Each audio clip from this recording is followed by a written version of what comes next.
Last lecture में हमने शुरू किया था जो मूल शीर्षस्थ विभज्योतक है उसके संगठन के बारे में विभिन्न वैज्ञानिकों के द्वारा विभिन्न वाद दिए गए हैं।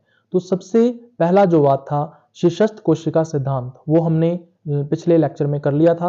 अब इस लेक्चर से हम दूसरा वाद जो है वो शुरू करेंगे। तो दूसरा वाद है हिस्टोजन वाद। तो ये जो वाद है वो हैंस्टीन के द्वारा दिया गया था 1868 ईस्वी के अंदर। हैंस्टीन के अनुसार जो मूल शीर्षस्थ विभज्योतक है वो 4 परतों में विभक्त होता है और इन चारों परतों का जो भविष्य है वो पहले से ही निर्धारित होता है। इसका मतलब ये है कि कौन सी परत आगे चलकर कौन सा पादप भाग बनाएगी ये पहले से ही निर्धारित होता है। जैसा कि डायग्राम के अंदर आप लोग देख सकते हो, यहाँ पर 4 परतें प्रदर्शित की गई हैं। सबसे बाहर वाली जो परत है वो कैलिप्ट्रोजन कहलाती है। अब कैलिप्ट्रोजन में जितने भी विभाजन होते हैं वो अपनत्व विभाजन होते हैं। इसका मतलब ये है कि परत जो है वो केवल एक ही रहेगी और उस परत में जो कोशिकाओं की संख्या है वो लगातार बढ़ती रहेगी। कैलिप्ट्रोजन जो है वो आगे चलकर कैलिप्ट्रा का निर्माण करती है। अब इस कैलिप्ट्रा को मूल गोप के नाम से भी जाना जाता है। अब इस मूल गोप का काम क्या है? जो मूल शीर्षस्थ विभज्योतक है उसकी सुरक्षा करना इसका मुख्य काम है।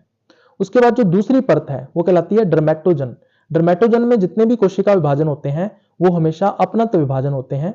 इसका मतलब परत एक ही रहेगी और उसमें लगातार कोशिकाओं की संख्या जो है वो बढ़ती जाएगी। अब डर्मेटोजन जो है वो आगे चलकर अधिचर्म का निर्माण करती है, तो ये इसका भविष्य होता है।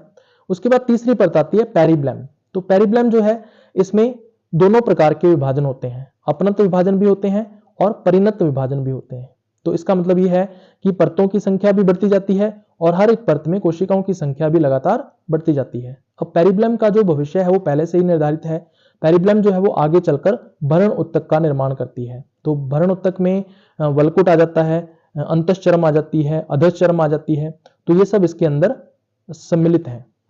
उसके बाद चौथी जो परत है वो आती है प्लूरोम। प्लूरोम के अंदर कहते हैं कि सभी तलों में विभाजन होता है, यानी कोशिकाएं सभी तलों में विभाजन करती हैं और प्लूरोम जो है वो आगे चलकर रंभ उत्तक का निर्माण करती है। अब रंभ उत्तक के अंदर जो कई उत्तक शामिल होते हैं, जैसे परिरंभ है, इसके अलावा जाइलम है, फ्लोएम है, मज्जा है।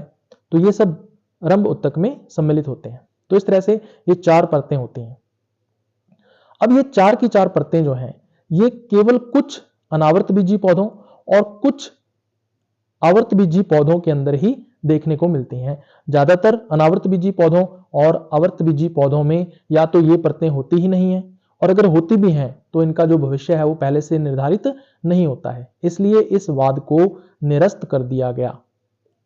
अब ये निरस्त क्यों हुआ? क्योंकि जो हैंस्टीन था उसने केवल एक ही पौधे में अध्ययन किया था। 1868 में उसने केवल कैप्सुला जो पौधा है केवल उसी का ही अध्ययन किया था और ये जो वाद है वो प्रस्तुत कर दिया था। उसने बहुत ज्यादा पौधों पर अध्ययन नहीं किया, तो इसलिए इसको निरस्त कर दिया गया। उसके बाद तीसरा जो वाद है वो आता है कॉर्पर कैप्पे वाद। तो ये जो वाद है वो श्विप के द्वारा दिया गया था 1926 के अंदर।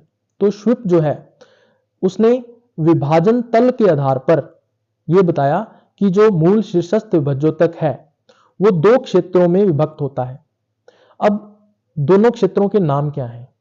कहता है कि एक क्षेत्र का नाम है कॉर्पर और दूसरे क्षेत्र का नाम है कैप्पे। ये विभाजन तल के आधार पर उसने विभक्त किया था। तो कॉर्पर में विभाजन तल अलग प्रकार के होते हैं, कैप्पे में विभाजन तल अलग प्रकार के होते हैं। जैसा कि डायग्राम के अंदर आप लोग देख सकते हो, जो बाहरी भाग है उसको हम बोलते हैं कॉर्पर और आंतरिक भाग को बोलते हैं कैप्पे। तो सबसे पहले कॉर्पर की बात करते हैं। तो कॉर्पर में कहता है कि सबसे पहला जो विभाजन है वो होता है परिणत विभाजन। उसके बाद कहता है कि दूसरा जो विभाजन है वो होता है अपनत्व विभाजन। दूसरा विभाजन होता है अपनत्व।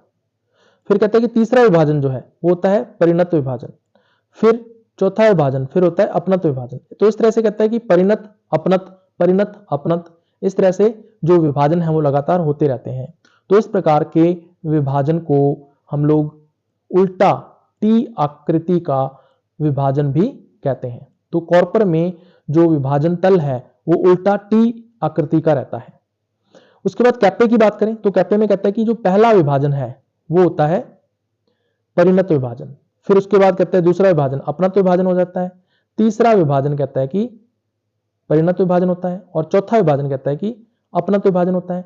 तो इस तरह से एक सामान्य टी आकृति बनती है, इसलिए इसको सामान्य टी आकृति के विभाजन भी कहा जाता है। तो कैप्पे में जो विभाजन का तल है वो सामान्य टी आकृति का कहलाता है। अब ये दोनों के दोनों जो क्षेत्र हैं कॉर्पर और कैप्पे, ये लगभग सभी अनावर्त बीजी पौधों और सभी आवर्त बीजी पौधों के अंदर पाए जाते हैं। इसलिए ये जो वाद है इसको सभी देशों में स्वीकार किया जाता है। तो ये एक सर्वमान्य वाद है। उसके बाद चौथा जो वाद है वो आता है क्विसेंट प्रकृतिवाद। क्विसेंट प्रकृतिवाद जो था ये क्लोव्स के द्वारा दिया गया था। क्विसेंट का मतलब यहां पे होता है निष्क्रिय। निष्क्रिय का मतलब यह है कि अगर किसी उत्तक की कोशिकाएं विभाजन नहीं कर रही, कोशिका विभाजन नहीं हो रहा, तो उसको हम क्विसेंट मानते हैं। तो क्लोव्स के अनुसार जो मूल शीर्षस्थ विभज्योतक है वो दो क्षेत्रों में विभाजित होता है। एक क्षेत्र का नाम है केंद्रीय क्षेत्र और दूसरे क्षेत्र का नाम है परिधीय क्षेत्र। ये जो वाद है क्लोव्स ने ये जो वाद दिया है वो दो बिंदुओं के आधार पर दिया है। पहला है हिस्टोकेमिकल टेस्ट यानी उत्तक रसायन परीक्षण, और दूसरा माइटोटिक इंडेक्स या समसूत्री सूचकांक। अब हिस्टोकेमिकल टेस्ट या उत्तक रसायन परीक्षण में क्या करते हैं, जो पादप उत्तक है वो लिया जाता है, उसके बाद उसको रसायनों से अभिरंजित किया जाता है और फिर उसकी स्लाइड बनाई जाती है और फिर उस स्लाइड को माइक्रोस्कोप या सूक्ष्मदर्शी के नीचे उसका अध्ययन किया जाता है और ये देखा जाता है कि केंद्रक बड़े आकार का है या नहीं और जो जीव द्रव्य है वो गाढ़ा है या नहीं, और इस आधार पर फिर विभज्योतक और अविभज्योतक उत्तकों का निर्धारण किया जाता है। समसूत्री सूचकांक या माइटोटिक इंडेक्स की अगर अपने बात करें तो इसमें जो विभाजन दर है, कोशिका विभाजन की जो दर है, उस आधार पर अलग अलग मान दिए हुए होते हैं। और अगर जो उत्तक है वो विभज्योतक है तो उसके लिए जो माइटोटिक इंडेक्स है या समसूत्री सूचकांक है उसका मान उच्च होगा, जबकि अविभज्योतक उत्तक के लिए समसूत्री सूचकांक का जो मान है वो निम्न रहता है। तो जैसा कि डायग्राम के अंदर आप लोग देख सकते हो, इसमें दो क्षेत्रों को प्रदर्शित किया गया है। बाहर वाला क्षेत्र परिधीय क्षेत्र कहलाता है और अंदर वाला जो क्षेत्र है वो केंद्रीय क्षेत्र कहलाता है। उदाहरण की अगर अपने बात करें तो फ्रांस के अंदर जो आवर्त बीजी और अनावर्त बीजी पौधे हैं उनमें ये दोनों के दोनों क्षेत्र देखने को मिलते हैं। लेकिन अगर अपने फ्रांस से बाहर चले जाएं तो वहां पर पौधों में ये दोनों क्षेत्र देखने को नहीं मिलते हैं। तो वैज्ञानिकों का ऐसा मानना है कि फ्रांस में जो वातावरणीय परिस्थितियां हैं वो ऐसी हैं कि पौधों में ये दोनों क्षेत्र विकसित हो जाते हैं, जबकि अन्य देशों में वातावरणीय परिस्थितियां ऐसी नहीं हैं, इसलिए वहां पर ये दोनों क्षेत्र विकसित नहीं होते।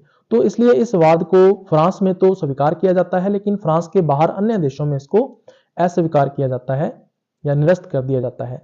तो इसलिए ये एक विवादास्पद वाद है। इसका मतलब इसको ना तो पूरी तरह से स्वीकार किया गया है और ना ही इसको पूरी तरह से निरस्त किया गया है।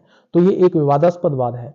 तो ये कुल 4 वाद हैं जो कि मूल शीर्षस्थ विभज्योतक के संगठन के बारे में विभिन्न वैज्ञानिकों के द्वारा दिए गए हैं।